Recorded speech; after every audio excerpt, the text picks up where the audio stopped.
Greetings and salutations. My name is Schwahn and welcome to the channel, and today we're going to be checking out the PC spotlight and details for the upcoming game from SquareEnix called Outriders. Now, my personal experience with Outriders has been a little bit of a roller coaster in terms of just up and down and up and down. And the reason for that is because they revealed it sometime in the past, and I was like, man, that looks like shit. Like, it looked like just like just trying to grab some of the Destiny crowd, and like I played Destiny 2 and I was like, this game's kind of cool, and then I lost interest in it, and there's been a lot of games that have been trying to like grab the lightning in a bottle, for lack of a better phrase that came to mind, of Destiny, and I wasn't super interested in somebody just trying to copy Destiny. And the first several trailers for this game, I was like, ugh, I don't think I care, SquareEnix. SquareEnix makes a lot of games that I like, but they also make a lot of games, and this one just like looked like it was gonna miss. And then they started to release trailers more recently, and I saw them, I was like, wait a minute, this isn't quite the experience that you initially showed off, because they've shown mechanics of it's a first-person shooter, I think. Maybe it's a third-person shooter, I don't know anymore. And you like heal by shooting people because they don't want to make like a cover shooter. You need to be aggressive, and your powers like directly contribute to like your own ability to kill things in terms of like actually changing the course of battle. And they just wanted to make this really straightforward, aggressive power shooter, and not like a hero battler like Overwatch. Like, it's meant to be something more along the lines of like Destiny, where you're fighting against AI. But compared to the earlier trailers, their approach now has been very, very different. And it's something that has started to gain a little bit more my attention compared to what we are initially being seen. And they just released this PC spotlight and details, which I'm not sure how much of the gameplay or anything we're going to see in there for people that might just now be checking out Outriders. But we're getting closer to Outriders actually being released. So let's see what they're going to show us today. Peggy 18. Apparently this trailer somewhere we know not how from important America. specs, stats, and options are to PC players. So we created this video just for you. Today we're going to showcase how Outriders shines on PC, covering everything from the essentials all the way to the top. Hold on, your video's not shining very well right now at this wonderful 480p. Yeah, give me that 4K. Wait, I don't need 4K, and neither will YouTube. Give me that almost 2K. All right, let's get some quality back in here. Tiny details that make a world of difference. Here are the... I'm gonna pause it again. I'm so sorry. I'm not that sorry, but I'm a little bit sorry. I'm gonna put it up to 2K so that when it gets compressed both into this thing right here and when I re-upload this to YouTube, it'll try and retain some of the quality. Topics we'll be covering in order. Fundamentals, the bare necessities such as system requirements and graphic settings. Quality of life improvements, the things that will generally enhance playing experiences. And extra goodies, aspects that may enhance your enjoyment beyond the game based on the hardware or software you own. Okay. To make it easier to skip to the sections you want to watch, we've added time codes to the description below. Otherwise, sit back and let us show you what Outriders on PC has to offer. Okay, real quick. Whoever like built this, that directed this, that was like, this is how we should do this video, guys. 6.5 minutes, cut to the chase, give them the information they want, and if they only care about one thing, we included timecode chapters on the YouTube video. This is fucking genius. They should do this for more things in general, because this is a great approach to this style of video, and I appreciate it a lot. Okay, let's see what we got. Let's start with the absolute basics here. System requirements. As you may see, our aim here was to target a minimum of 60 FPS, regardless of what spec machine you're playing on. With CPU from 2012 and GPU from 2014, basically if you bought a desktop from the last 6 years, you'll be fine. To be completely honest, we tend to market our games using high-end PCs, but are also aware that the average gamer may not have such a setup. We want to be transparent here, so take a look at this short segment of gameplay using the minimum, recommended, and ultra settings. And this brings us neatly to the all-you-can-eat buffet for all you GPU lovers. All of the basic and advanced graphic settings that can be changed to suit your PC's capability. Let's start with the general display settings, which lets you set up basic stuff like your preferred resolution and monitors. A cool thing to point out here is the possibility to lock and unlock the frame rate however you see fit, and the options to adjust your general field of view, something we come back to in a bit. Okay, everything they just said, to any game developer that ever makes a game, everything on this screen, always have it. Unless there is some very specific reason why you can't. Everything on this screen you should always have. Because it just gives more control for people to enjoy the game how they want to enjoy it, which will mean they'll have a better experience with their game.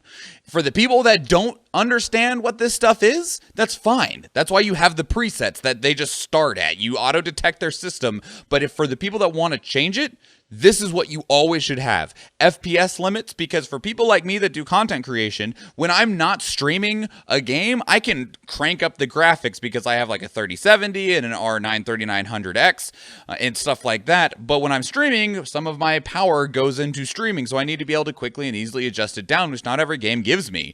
And field of view is super important. Rest in peace to the late John Bain or Total Biscuit. One of the things he harped on for game devs for eternity was allowing people to change their field of view, because to some people, the default field of view can make them motion sick. And being able to change that so they can see more or see less as they need helps address that. And again, so people can enjoy your game more. Always have this in your game, please.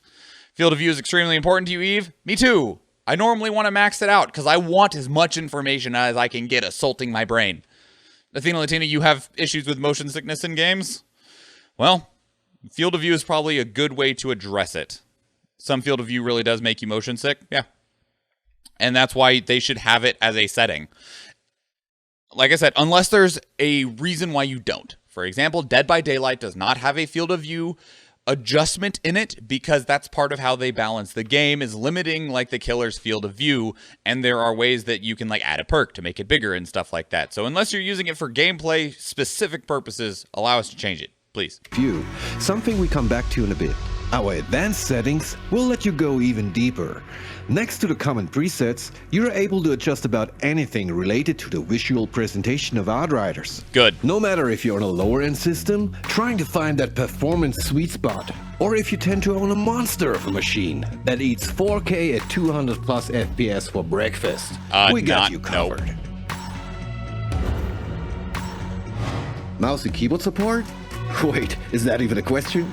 Of course we have that, and as typical with most PC games, there will be key remapping functionality to suit your personally preferred layout. Again, every single game, keybinds. Outriders will also support most first-party and keybinds for everything. Because like I get frustrated if a game doesn't have keybinds, and I get more frustrating if they don't have keybinds for everything. I forget which game it was. It was like you couldn't re-keybind like dodge or something like that. I was like, wait, you let me reprogram the attack button but not the dodge button? I hate you. The controllers including Steam, Xbox, and PS4. Wonder how they are with macroing. Support for 13 languages, with the majority including interface, full audio, and subtitles. Das auf dem Gang war Seth. Was macht er denn hier? Ignoruję prośby o pomoc. Nie jest po waszej stronie? Seth, il est du côté de personne. Tienen anormales, são pesadillas caminantes. A gente tem sorte que o Seth aparece para enfrentar eles às vezes. Когда это совпадает с какими-то его интересами. Эй, блин, что ты... Tu non hai la minima idea di che inferno sia, Outrider. Creímos escapar del apocalipsis. Creímos poder empezar de cero. But we were wrong. I was wrong. Shira. Let's get on to the quality. That was really cool. Like the presentation of how they did that, like kept the same flowing cutscene while the languages bounced around. Super cool. And again, more languages just means that more people get to enjoy your game. Like everything that we're looking at just means more accessibility. You use macros for accessibility reasons usually? Yeah. The more tools you give people to access your game, the more people that can, and the better chances that they'll like it. Of life stuff. Different players prefer seeing different things in their HUD. Some want the whole shebang, enemy damage numbers, minimap, quest triggers, the lot, and others prefer a more minimal approach, so we made sure to include options to customize Oh the my UI God. however you like. You can watch our video about this here if you fancy more info. That's so great. Outriders will support a full crossplay experience, meaning you don't have to be making any difficult decisions about where to buy the game. You will always be able to play with your friends, no matter their platform. Oh my God. Hey, you're welcome. We've got you multiple monitor and ultra-wide screen elites covered too. Outriders will feature native ultra-widescreen support to feast your eyeballs on gorgeous vistas or bloody battlegrounds. I mean, we can't show this in all its glory here within a 60x9 video, but trust us, it's there. The field of view slider I mentioned earlier will allow you to fine-tune exactly how much of the battlefield you want to see. With a wider FOV, you get to see more around the edges of the screen, and might be easier to pinpoint where your co-op allies are, but makes targets at a distance smaller. That shouldn't be a problem for you precise shooter players out there though, right? This will alter the output resolution on the fly, depending on whether what is happening on screen is creating a processing bottleneck. Essentially, DRS preserves frame rate and graphics quality by temporarily reducing the resolution until the blockage has been bypassed. Theoretically, you won't even really notice when DRS kicks in, but it will provide a huge performance increase in certain systems. And DRS is massive. It's one of the reasons that ray tracing is possible, because that dynamic resolution scaling allows it to stay a consistent flowing rate of your frames and stuff like that without it having to stutter or anything to try and load something. It just downgrades specific areas while it needs to, and normally it'll prioritize certain areas over others. So like when we saw the person's face earlier, it would try and keep that person's face at a higher resolution while dropping the resolution of like the rocks behind them. It's really ingenious and has opened up the entire gate to allow larger assets and more assets being on screen while maintaining frame rate even on lower end systems. It's super impressive. it can also prevent slowdowns or hitches across all systems, including high-end machines. And on that note, here's another brand new feature we haven't talked about yet.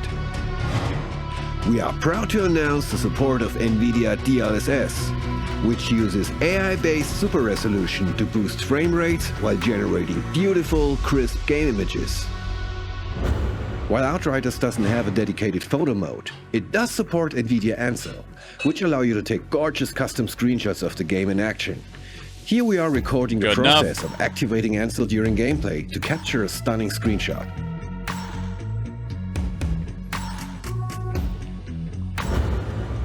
The Razer Chroma RGB lighting ecosystem, paired with Outriders, will provide a full-blown immersive experience that transcends the screen into your setup. And last but not least, here's a quick exclusive first look at some of our Steam trading cards and backgrounds. And there we have it. That's everything that Outriders on PC will support for now, all wrapped up in a lovely little package. See you on Enoch.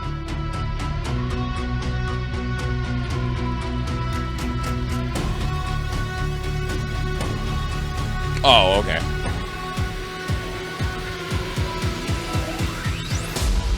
Okay, so that was awesome. And the biggest takeaway for me from this is that SquareEnix is really a company that I like a lot. They make the Final Fantasy games, they make Dragon Quest games, they make a lot of games that I care about. And they, for the longest time, didn't care about PC. And we're seeing other companies start to care about PC as well. Because like Sega, they recently, with Atlas, ported Persona 4 Golden to PC. It sold over 500,000 copies in like the first 3 weeks. And they went, holy shit, we can actually sell games on PC. And everyone went, fucking duh. And so they're like, we're going to start putting our games on PC. And they're like, sweet, thanks. And it sounds like SquareEnix is starting to learn something similar when it comes to their games, because they were always the people that wanted to push a console as far as they could.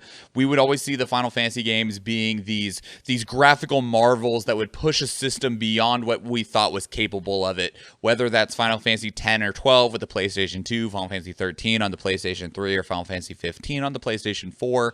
Final Fantasy 7 Remake also did just some amazing things on the PlayStation 4 as well.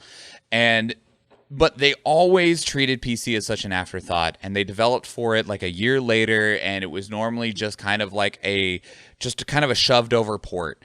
And to see them, even if it's not with the Final Fantasy series, but as a publisher and developer in general, thinking PC first, or just really looking back at, where is it? Looking back at this screen right here, this crossplay screen of doesn't matter what you're playing on, you can play with everybody, whether that's Steam, Epic, Xbox One, Xbox Series X or S, Stadia, PlayStation 4, PlayStation 5, they all play with one another. They're thinking about every single platform from the beginning. And that is awesome, because one of the things that we want as people that play video games is to be able to play those games with other people and to be able to play them well. And everything that this spotlight showed was, we want you to be able to play our game no matter where you are, no matter what you have, and we want you to be able to play with your friends no matter where they are or what they have. And this is what I always want to see in every single game forever. Even if this game sucks, everything that we saw in this spotlight, I really hope we start to see it in every single game moving forward. Obviously, console exclusives and stuff will be something different, because that's a whole different bag. But crossplay is the lifeline for a lot of games if their popularity dwindles. Absolutely. I mean, especially like if we look at a different genre, if we look at fighting games, if fighting games don't have crossplay, then they largely will end up having a very small community on one platform, and we'll have nothing anywhere else. And for fighting games especially, which is already a pretty small gaming niche, as much as they're like, oh yeah, fighting games, that's a known genre, the amount of people that play fighting games is pretty small, all things considered, compared to people that play like first-person shooters and third-person shooters, like what Outriders or Call of Duty is. And even like Call of Duty normally doesn't have cross-play. So this will, as long as the game doesn't outright suck, will be an absolute boon to this game. And that's awesome. And this was fantastic. And I look forward to maintaining interest in this game that before had none of mine. Because the gameplay that I've seen of it now, recently, looks much more engaging, much more interesting. Do you have to pre-order it to get the demo? You can pre-order it now, and you can play the demo on February 25th. Doesn't say if you need to or not. Hopefully not. I will. If I don't have to pre-order it, I will play the demo. So, yeah, that looks cool. That was awesome. That was such a wonderful surprise, and gives me even more interest in this game, especially as somebody who does primarily play their games on their PC. So, yeah, that was very cool. That was super cool. I'm looking forward to more of that.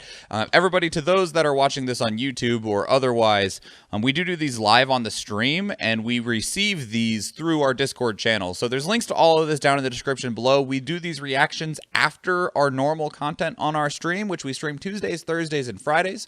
You're welcome to join us for those if you want to be here for these reactions. Otherwise, you're more than welcome to catch them on the YouTube channel, which you might be watching it on right now. And yeah, so I would love to see you there. You can also come talk with us more on either here on the YouTube channel in the comments below, or in the Discord, or on Twitter, or wherever. So I look forward to hopefully seeing you on one of those places. But if you do go check out another one of the YouTube videos, or if I see you in the live stream, thank you and enjoy.